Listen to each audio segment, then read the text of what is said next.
Hello everybody, my name is Ansel, welcome back to Let's Play a little bit more of Hearts of Iron 4 New World's America. Let us continue on from where we last left off. So we are in the middle of the wonderful oil crisis. We're in the oil wars, and I would say so far we're doing pretty well, I'd have to say. I think we're going to win in Iraq very soon. Oman might be a little bit more difficult. We've already won in Yemen. Sudan, I don't really know how to judge this, so we're just going to ignore it for now. And I think we're also doing well in Egypt. Like, overall, we're looking good, I have to say. But maybe I'm mistaken here. Aside from that, what else can we do today? We can get some civilian factories. We have 3. We're looking fantastic. 100% healthcare efficiency is crazy.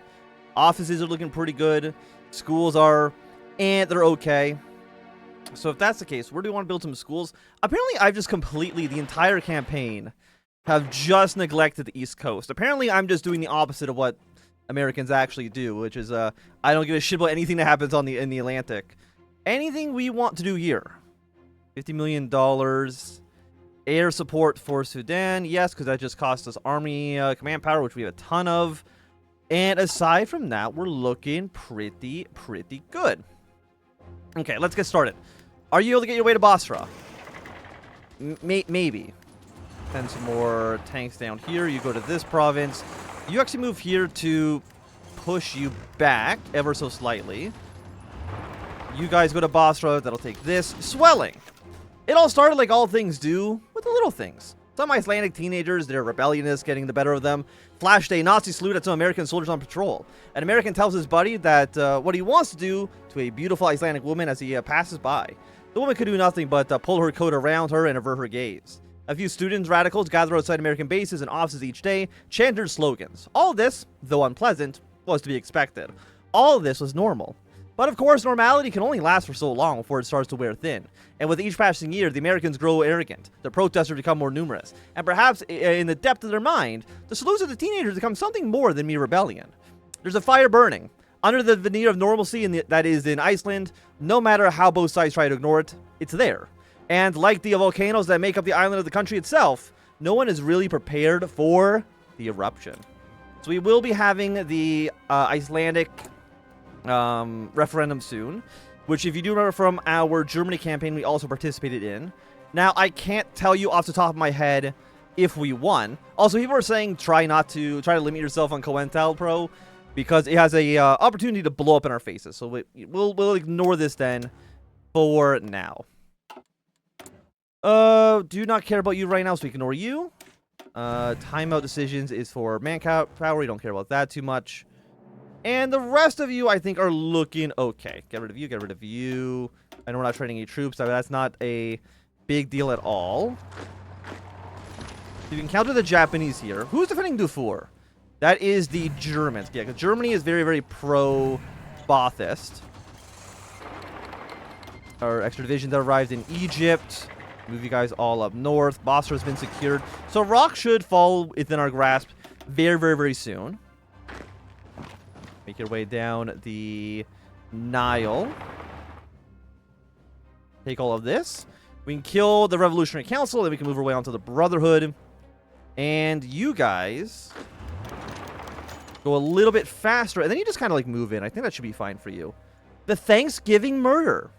Olaf sat back in the office of the Reykjavik Gazette, eyeing the pretty young woman sitting across-legged in front of him. She was trying and clearly failing to keep the makeup from running down her face or being too noticeable.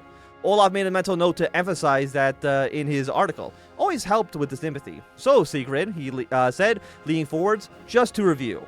We were at a bar a few nights ago, she said, an imposed steadiness in her voice. Me and my boyfriend Arnie and his friend Sven. It was a normal night. We were just talking and laughing, but then there were 4 Americans came up. They'd obviously had too much to drink, probably from Thanksgiving, and one of them just couldn't keep his eyes off me. He wouldn't take no for an answer. You know how it is. I tried to move away, and she swallowed, wiping her eyes. Henri, he tried to get us out of there, but Sven was not having it. He threw a punch, and they were on him. And Henri put himself in front of me, and one of them punched him, and he went down, and they just kept stomping. He was yelling at first, then he was whimpering, but it was the silence that I'll never forget. And when they were done, they just left without a word. All the time she spoke to him, he never looked away. Olaf, when he realized what she had done, Oh, when she realized she was done, nodded. Right. Well, thank you for your courage in telling me the story. This paper will do all that it can to achieve justice. She rose with a nod. Olaf grinned as the door closed behind her. There had been tensions building for quite a while, but the murder of a local? If the Gazette broke this story, it would put his name on the paper, put his paper's name on the map. There's like 400 people in Iceland. I'm sure your newspaper probably is known by a decent majority. Just you being employed is already going to be like 1% of the population. Olaf turned to his typewriter and got to work. Lust and greed. Okay. Our units here are moving in very, very nicely. Let's pull you back ever so slightly. Okay, running on fumes. What do we want next? Increase the checks to GDP by 5%. That's actually pretty substantial. Yes, everything's bigger in Texas. We're going to spend $200 million on this, but honestly, that'll be fine. It also increases their taxes. I mean, that's good. Right now, deficit is at 1.1%, but I mean, that's to kind of be assumed given the crisis we're currently facing. We won't increase taxes. I don't think that's going to be too necessary right yet, at the very least. So let's see. So you have been taken from... No, we're still friendly with you. You're worth 1 victory point. You are worth 1 as well. Let's move our way back forward. I don't think the Japanese are by far going to be the biggest problem here. Move our way to the capital. And... yeah, okay, moving this way. The earth bleeds. Horrible fighting has begun again. Beneath the shifting sands of the Middle East, oil pumps like blood through the veins of some slumbering primordial deity. Probosco derricks pierce the sediment with their hundreds, gluttonous sucking up the earth's bounty to feed the world's limitless thirst for petroleum. It's a strange, absurd even, to think that the most valuable commodity in the world, and indeed the grease that spins society's cogs, is little more than the corpses of prehistoric flora. And yet, every day America burns through uncountable tons of this ancient biomass, without which our nation would grind to a screeching halt. Perhaps the only thing in the Middle East older than the land itself is the people. They wandered the sands for thousands of generations before the first city, and surely will do so again after the fall of the last. Entrenched in their ancient ways, they fought and married each other for millennia in the never-ending dance of civilization. And every so often, as the years ground by, the cradle of humanity exploded into sudden and ferocious violence. Once again, blood is spilled on the sand. Under the Italian boot for decades, the Arabs have risen up to form the nascent United Arab Republic, intent on expelling the foreigners from their homelands and taking claim of their own destiny. As the Italians desperately try to stop the rebellion, the Saudi king watches from Riyadh, perhaps seeing his opportunity to grip the region with an iron fist. Our diplomatic staff, terrified of this distant explosions and gunfire they can hear from the offices, have been sending their frantic reports on the escalating crisis. Reading between the lines, the central message is clear. Our oil supply is threatened. The situation appears bleak. America may soon find itself deprived of oil unless we act, soon and decisively. As the Middle East embroils itself in bloodshed, the policymakers in Washington debate about what action to take, and our men in the Middle East are airlifted to safety. One thing is for certain, it is happening again. Well, negative 125 political power honestly is fine. We have so much of it, we're more than okay. Okay, we have won the war in Iraq, so that is going to now be 2 victories. To Beirut with peace. For sure, Booth had seen much fighting in his time. He borne witness to Pacific Theater. He'd been right there on the ground in South Africa, and had even spent 2 months deployed in Indonesia as an advisor to the pro-FN forces. The Marines had made a man out of him, and he was henceforth sent around the world on a mission to do the same for other men. Being sent to Beirut to train a local volunteer force was practically a vacation. One looked at the 24 men he was here to get basic training to, did nothing to dispel that notion. Most spoke some French. Good. Some spoke some English. Great. Best of all, most of the youths came from the same part of the city. For once, he considered his deployment to be a lucky choice, but, as they had an annoying tendency to do, problems soon arose. He did not know nor care what a marionette was, but the apparent presence of one in his unit made 2 other men uneasy, and an argument broke out as soon as they were left unattended. He'd seen that before, Southerners and South Africans uncomfortable with serving a man with a different skin tone. The men involved in the argument were practically identical. Worse, it appeared that the incident was set off all sorts of invisible lines between the men. Marionettes, Muslims, Shia, Sunnis, and even Armenians. How did the Armenians get there? All supposedly featured some quantity. Perhaps the biggest mistake he made was asking just why those 2 Sunni troops felt it necessary to start a fight with one of the marionettes. That set the entire group off on a debate in 4 languages, on family feuds, 12th century crusader states, the obscure religious movements. It's all too much. After 30 minutes of this circus, Booth decided to send his men back to the barracks in separate groups. God forbid they see each other on the way back. The problems of this part of the world seemed entirely alien to him, and no one at the embassy was going to make this any use until the services here was up. Very well. Beirut may not end up being quite the vacation, but let's try again tomorrow. So Beirut is a free Lebanon state. They are a puppet of Israel. But they are also they're in the American sphere. And that's really what's most important here. So again, we've won our war in Iraq, so our troops are going to be returning home. Let's take a look at Egypt. Muslim Brotherhood is almost killed. And the revolutionary state is also almost dead, which is very, very great for us. Move our way to Dangola. You guys actually go here. I want you, my good friend, moving in this direction. Let's see, is there any other revolutionary state cities? Aswan in the south. Okay. We're going to send you over to Hurghada to secure that position.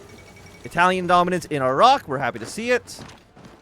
So I'm wondering, I don't actually know. If Italy goes like completely fascist, I don't think it can go ultranationalist. Who do we side with? Do we still side with Italy in the in that event? I guess so, because I mean, if it's between siding with Italy, Germany, or Japan, I think in any situation, the American government would probably back the Italians. But I cannot say with ultimate certainty if that's actually the case or not. If I'm just making that up. Okay, things are looking good here.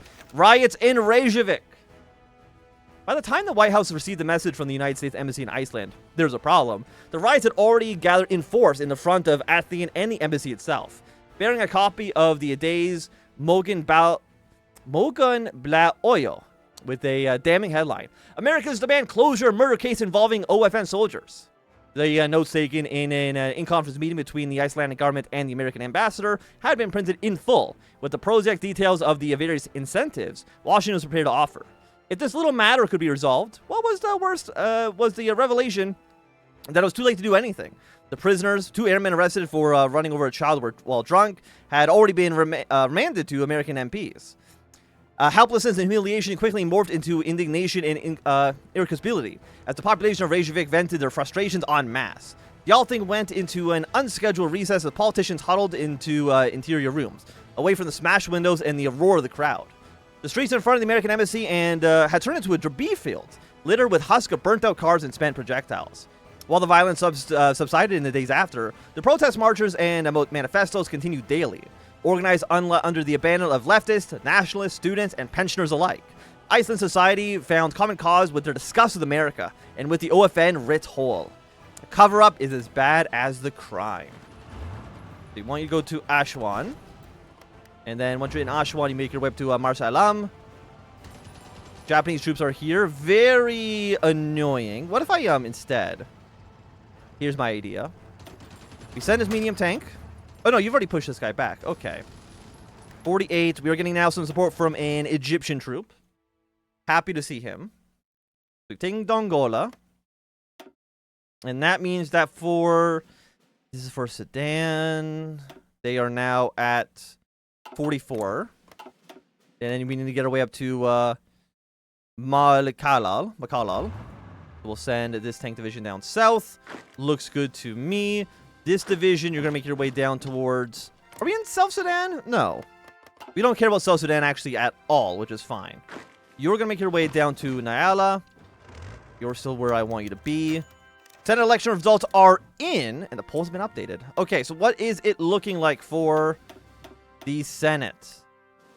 We have lost our majority. The progressives actually lost. How many seats did we lose? Okay, that's actually pretty bad. We lost 12 seats. 4 to the progressives, 8 for the nationalists. Democrats are up by +7. Democrats are actually now the biggest party in the... Losing the majority is actually, like, really bad. Let's champion American victories while we're here. I wonder why that is. I mean, it's not great, for sure. And I do definitely want to still get down our liberalness, if we can. Okay, there goes Luxor. Volunteers now arrive back home. You guys will get sent to wherever this army is. That's fine. And you're going to make your way towards Aswan, which is actually not there. You're Aswan. And then you're both going to make your way up to Mar Salam.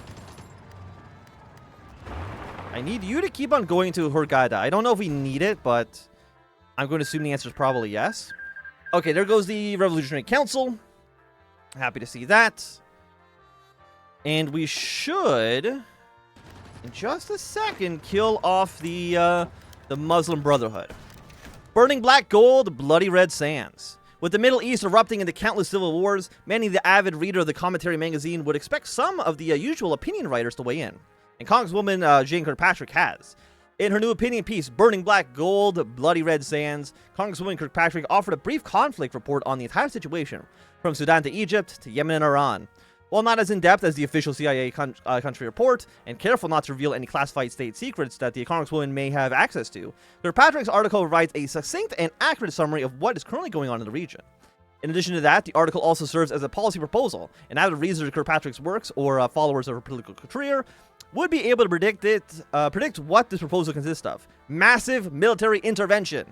The Congresswoman stresses that that it's never been more important than now to ensure that America and the UN alliance side wins in these conflicts. Kirkpatrick sees this as a crucial step to cementing, and in some cases re-cementing, American influence in the region. In addition to that, Kirkpatrick cites the alleged Japanese and German intervention in the area, calling for a nation to ensure that totalitarianism do not scrape out a victory. Congresswoman Kirkpatrick's increasing influence is on full display here. While ordinarily read by a small part of the country, this specific article is talked about by hawks around the country and doves around the world. Words like warmonger, imperialist, fascist, words that, of course, are commonly used to describe Jane Kirkpatrick. The fire burns, fueled by black gold. Paralyzed. The crowds gather at the security cordon surrounding Keflavik Air Base and it grew larger every hour, formed a wave that crashed against the barrier of American MPs with a rhythmic, pulsing beat. From the aircraft control tower, the Air Force technicians could clearly make out the protest banner and slogans carried by the protesters, separated from their building by a thin patch of rugged tundra. No OFN, no peace. The protests themselves were a regular occurrence, but every MP stationed at the Icelandic base prayed that their tour on duty would end without incident. The crowds have been growing larger for months, riding a wave of momentum that showed no signs of cresting, with the government doing very little to stop them. Maybe that was the point. It had just been impolite for Reykjavik to say no directly, but the voice of the people surely would be heard. Rocks flew, forced MPs to take cover under battered shields. A few MPs screamed, their shields clattering to the ground as they cradled their heads from the projectiles that struck home. A whistle blew out from within the crowd, a thin kneeling that was taken up across the protest line as the protesters surged forth, seeking a chink in the MP's lines. On cue, the row of armed officers behind the front lines raised their grenade launchers, firing tear gas grenades behind the melee. Several trucks, repurposed from fire trucks at the base itself, turned their hoses onto the demonstrators, pushing them back into the clouds of the billowing tear smoke. The airmen in the tower breathed a sigh of relief as the protesters fell back. They wouldn't have to destroy their own equipment and burn documents today. Nobody knew if it would hold true forever. Yeah, sorry, just quickly checking how long the episode has been. So we are going to take you. You're worth 3. You are worth 1, but all those cities should fall under our jurisdiction very, very, very soon. Marikal has collapsed. Egypt is now a victory. And yeah, you are... Wait, there's 2 different organizations? Wait a second. Sudan. Sudanese Free Officers Organization is at 35. And then the other one is at... No, because these 2 are at war. Okay, I didn't realize there's actually 2 different Sudans here. Unfortunately, they're all very, very... Oh, actually, their cities up here. Okay, okay. So then I want you guys to move in this direction, please. Close you for a second. National focus. Let's go for Federal Energy Office. And Australia requests sale of SLBMs. Robert F. Kennedy tapped the hardwood top on the Resolute desk with a button of a fountain pen.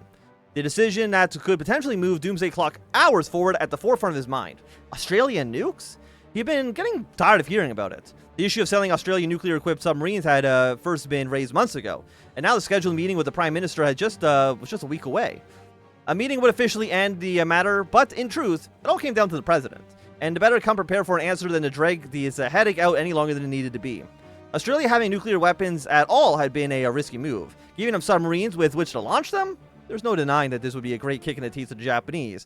But would it be a bridge too far? It could spell disaster if Japan retaliated. Seer nukes in Southeast Asia was the last thing the public needed to hear about. Then again, an OFN member besides America having the capability to truly defend itself from attack could prove popular among the more internationally minded voters.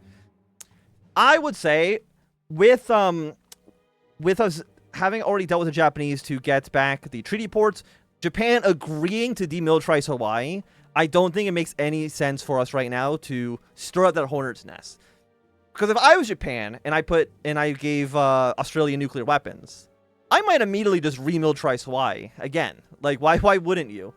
I am going to reject. Again, I don't know if this is going to have any deeper impacts. It might literally just be this, and that's it. But I'm going to call it off. I think it just makes more sense this way. Okay, so infantry going the way up north.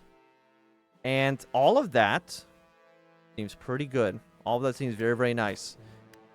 But I will say that, and for at least right now, this is going to be a good time for us to end this episode. So have you enjoyed? Remember, thumbs up. Not enjoying, thumb down. You want to see more, subscribe, and goodbye.